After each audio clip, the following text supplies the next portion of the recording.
What do we got, man? We got ourselves team 1 with Obliv as Night Elf with leaves in your hair as a fire mage. Those things are gonna get caught on fire.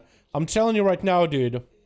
What the hell is this? Razor Khan is coming. Did you guys see that pop up? It's like a bottom right says Razor Khan is coming. We got Linman here as more of an enhancement shaman, trying to make it more Deja as a demonology warlock with war granted survival, and Crusader as a feral with recent feral buffs. Should be quite easy with Kragar. Gonna be first out for team 2. We got ourselves Kragar bro in the back of his team. We got Telrion with TTN as well as Limo.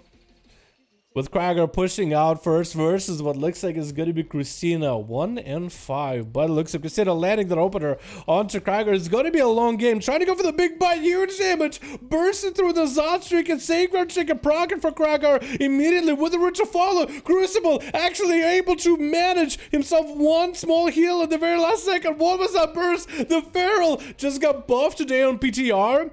And they're just wrecking Kragar right now. What is absolutely going on? Thorns as well as Ursos for Kragar is going to get yoinked back in there as Christina's looking for that sweet reset. Kragar catching all that health back up. I don't even know how he caught up all that health. But he did. He doesn't even have a Warlock Healthstone or anything. But that's going to be him just catching up on all that. I don't even... Enrage Regen, that must have been it. He did burn Enrage Regen, so that must have been what gave him all the healing. But that was a huge burst out of Christina. Is he going to be able to go for it again? It looks like Christina is running a unused trinket to get out of CC. It looks like nobody else is, as the UI is finally functional for it. Kragar trying to see if he can get some damage out of Christina. Thorns available. Christina taking a bit of damage themselves, going for a Swiftman. Kragar is looking for survivability. That's going to be Nazat trinket, trying to avoid hitting the Feral while Thorns are up. He's going to charge in with that one single Bloodthirst maim to fall into Kragar. As Christina is looking for yet another reset, letting the bleeds really rot Kragar down. And that's going to be that Ignore Pain coming out. It's going to be able to at least reduce some of the damage you would take from all those bleeds and offset it into Ignore Pain, as Ignore Pain will absorb a portion of the damage that you take, which is great for dots. It at least delays the dots from completely eliminating you. So the more you can maintain it, the better. It does take quite a lot of rage, but I think it's worth it for the most part and go for the Rampage, especially with how slow Fury really takes to build up damage. Gonna be Christina landing that opener onto Kragar. Big old dress, big old bash. And Kragar's super low on health. Might need to go for Commanding Shot. There it goes. 3-minute cooldown. Try not to run into the Ursos, otherwise he's going to get caught. And Christina landing the reopener. Restone onto Kragar. Fear to follow. Christina doesn't sit it long. It does take down Kragar. I think with the proc of Azerite, TN is going to be up next as a Retribution Paladin. As Kragar through that Nazat streak and Safeguard does go down. I guess the Feral buffs recently. It's literally like 5% buff. It's literally a 5% buff on like an aura. It's an aura buff, but I guess it was enough. Maybe it's just massive crits for Casita. Does not have a trinket for TTN though, so that's going to be pretty major for a Feral Druid without a trinket against the Retribution Paladin. With a burst in the damage the Retribution Paladin's pack right now, I don't really know if you're going to be able to get around it nearly as easily, but Casita is going to pop it to stealth and see if they can wait it out a little bit. That is going to be a pre-wall necessary, a bar skin necessary for any of that burst. Maybe a pre-wall and a bar skin if the Paladin is going to go for full executions, because that execution could literally just end you. Want to make sure to save the wall for it if you are able to sit through the stuns. But we'll see how it works out. TTN is looking to maybe pick up the eye. Christina hanging by.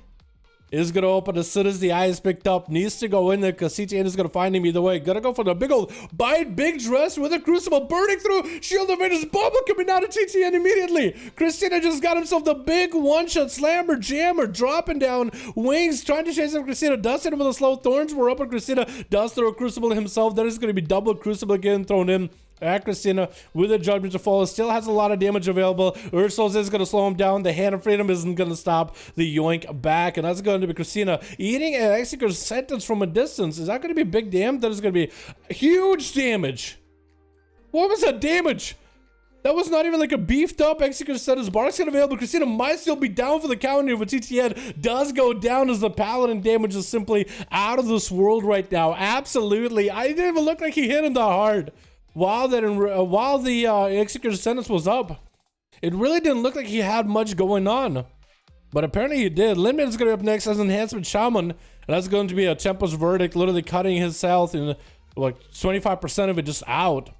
with TTN just landing those judgments back to back, and that's going to be an enhancement shot. We'll need to get himself a bit of procs. Hodge coming down to Limon. Does he trick it out of it? Does he even have a trinket? It doesn't look like he does, and Hand of Freedom is going to be for TTN to just kite around Linman, hitting him with those Templars. That's going to be a wall as well as a sentence for Linman right now. TTN doesn't really have much against this. Does go for a massive Ward of Glory heal though, so the Paladin self-survivability is actually quite nuts right now. Not even wings available for quite a while actually. It's going to be 38 seconds, and Linman not in really a good spot. Did have to burn Ascendants, that is also Ghost Wolves, which mostly there for the Maelstrom at this point, really. Big Execution Hammer hanging over Linman's head. No wall available for it. Does go for Dwarven Racial though. Cannot remove the Execution's Hammer. That is going to be a Hodge.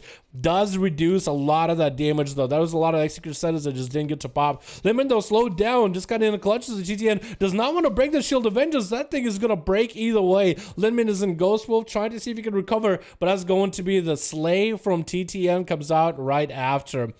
Not a lot you can really do there in that case. Who's going to be up next? It looks like it's going to be Daedra as a Demonology Warlock versus a Retribution Paladin, boys. Execute 70% of his health. I know, it didn't even look like he actually did that much damage during the Execute sentence too. I will let you go back and look, but it didn't look like he really had a lot of damage ready for it. TTN get hit with a second C. That's going to be a freebie. Shadow Ball. TTN get hit with a stun. It's going to be a bop available as Daedra is trying to get a full set of pets up and running. It looks like TTN taking a lot of damage from the Voodoo Rod Trinket. Still, Crucible gets thrown in at the Paladin, and Daedra needs to find himself a better positional, needs to go for a Tyrant somewhat. Hodge available, Trinkets out of it, Mortal Coil into TTN, summoning a Vile Fiend. Does he have enough for a Tyrant here? It doesn't look like he wants to go for it because that is a Paladin with Hand of Freedom, with mobility. It's going to be able to keep running. Is the Hand of Freedom still so he's not even, so I know that this guy is not even playing Crucible or Flame. So I do wonder if the Conflict and Strive still lets you use Hand of Freedom over and over, like spam it as much as you want to. That's going to be a big extra sense for Daedra. Does have a wall for it. Tyrant is in play. That's going to be Shield of Vengeance for TTM. But looks like he's just going to see if he can leap out of there, just try to get away from the pets. And that's going to be the Tyrant on top of him. Is going to interrupt the Tyrant. Actually looking to maybe just kill the Tyrant since he has it right here with wings. There's no point of attacking Daedra right now. But it's going to be some of that damage for Daedra, just lost potential from all those pets being out. Is the second pet dead? Is the Succubus dead? I think the Succubus might have got hit in Crossfire. As Daedra is getting bashed up into the Hodge.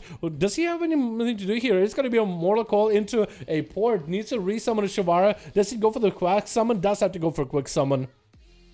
And there goes the Void of Racial. TTN is staying above. Knows that Daedra isn't going to come back up.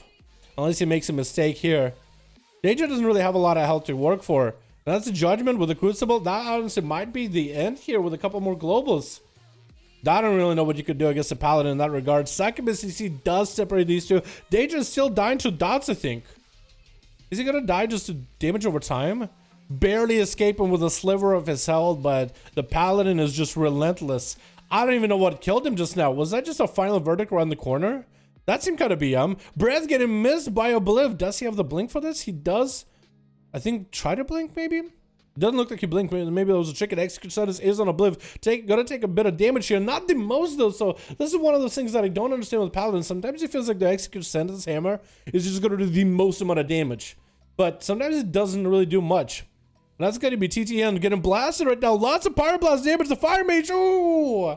Sizzling this man out of existence. The bubble has been used too. So all Obliv had to do is wait after the bubble is over. Missing the breath against Telrion. Does go for a Blaze Storm to avoid any CC, which is perfect for him. Blaze Storm is going to get the Master rolling for Telrion. Warbreaker and Obliv is actually in a bad spot. Execute sentence might be really bad for him. That's going to be Ice Block as he's actually getting just executed back to back. There's going to be a Crucible by the Warrior. Second Crucible to follow. Obliv still has quite a bit of a dot damage rolling. Fear, I think it's going to be lights out for Obliv. He has nothing left, and Telrion does take him out. Just a back and forth this match with Wargrim being the last one left on Team 1 with Telrion, Cracker Bro, and Limo left on Team 2. Wargrim is going to get the Harpoon with a Serpent Signal to Telrion. He does snipe a little bit of healing from Wargren. It needs to maintain that Ignore Pain the whole time. As an Arms Warrior, there's not a lot that can heal you. That's going to be a Stun Dressed. I thought maybe the Ignore Pain might be able to keep you alive for a little bit longer, but in a Stun Dress, when you commit that many cooldowns, what else can you really do? Cracker Bro is going to be up next as a Demon Hunter. Not a class we really see often in the 5v5 duels anymore, on the PTR at least. And I'm pretty sure it's going to be like that once the live comes out. Going to be a short route by Wargren into a freezing onto Kraga, bro. Does he go for a trinket? Does he even run a trinket? Looks like Wargren is just going to continue just dotting and maintaining the damage. And that's going to be a big old meta coming out for Kraga, bro. Versus Wargren. Stun to follow. Does he have enough damage? I-beam right after. Big Blade Dance to follow. Darkness coming out. That's going to be a turtle shell for Wargren with a Feign Death as well. Does not have acceleration. Does have some manic benders while turtle shows up. I think he needs some sort of CC onto Kraga, bro. Does he have a trinket? If this man has a trinket, I think it'll be over. But it looks like Wargren is going to continue. Just maintain the distance as best as he can. Looks like the Fell Barrage can't stop it. I think Wargren is done and done with. And that's going to be it. The Fell Barrage at the end, you can't outrange it. You can't align it. That's going to be the end to it. And actually it was 3 kills by the Pala. TTN. I mean, crazy amount of damage. I mean, he didn't have to go up against a Enhancement Shaman. I don't know what Enhance can't even do anything against a Paladin, to be honest. But that was some... What is a Feral Burst, by the way? 5% a buff, and he's just blasting Kraga into another universe, dude.